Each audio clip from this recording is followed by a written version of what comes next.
Hey everyone, welcome back to another video. Today I want to talk to you guys about one of the most elusive and unknown characters in all of One Piece, Joy Boy.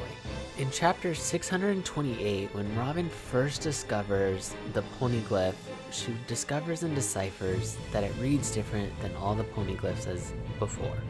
Now transcribed in this poneglyph is a letter of apology, and she wonders, who in the world are you, Joy Boy? Now going through all the chapters and digging through information and piecing through what other theorists have thought, I'm going to give you guys an explanation of who Joy Boy is and what we know so far. Firstly, we know that Joy Boy was most likely a person that was alive during the Void Century. And the reasons I've concluded to this is due to the fact that Robin questioned who they were upon reading about Joy Boy, and for a scholar such as her to not know a thing about a great person from educational history means they had been someone who was erased from history. And which century had been erased? The Void Century.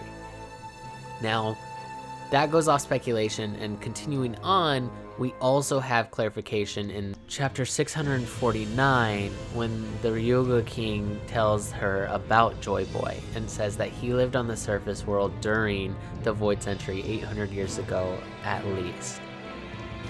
And that's kind of interesting to say the least, is the fact that he said at least.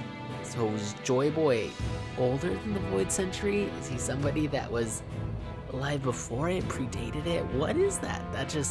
That was something that threw me off upon reading all this. But continuing on, Joy Boy has some connection to the poneglyphs. Now earlier, Robin found the poneglyph that was his apology.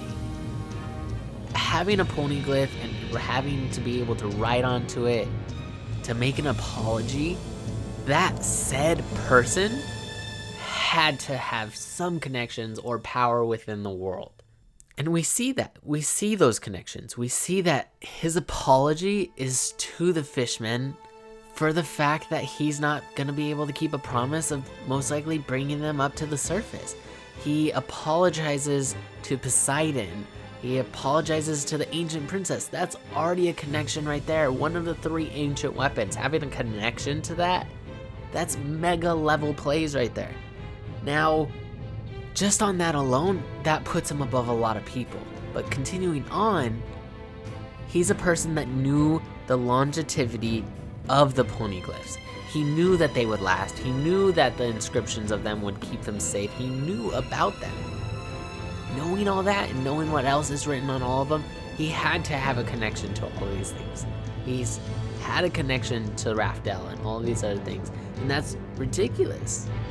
Now, some have tried to push the narrative that he helped write the poneglyphs or make the poneglyphs. I don't necessarily know about that, but I know that he was somebody of importance to be able to make one. Now, within that same chapter of 649, Robin talks about the passage that was addressed to a mermaid princess who lived on this island at the time. That's what Joy Boy and who he was talking to. And when she talks to the king, he says, "It is said to be an apology for breaking a promise that Joy Boy made with Fishman Island." A promise, she says?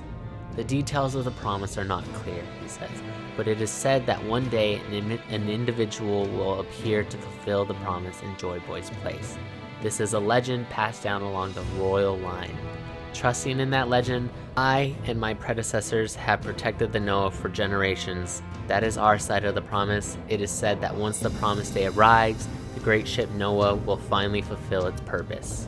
Now this basically summarizes almost everything we know about Joy Boy and what's been told within this chapter and what continues on for him. Now Joy Boy most certainly had to be an enemy of the world government due to his promise to the Fishman citizens, which we know this is due to the Fishmen being despised by most of the world and even suppressed by the world leaders. So Joy Boy was someone that fought against. He was most likely a right-hand man or the ruler of the ancient kingdom back in the day. Some have gone so far to theorize that Joy Boy is Im-sama. Joy Boy is the first king. He is the ancient king. He is the pirate king. People have gone to to far lengths to compare who he's like and who he is in real life, but at the end of the day, this is all we know, and until the day we learn about Joy Boy, it will be one of the most shattering revelations in all of One Piece. Later.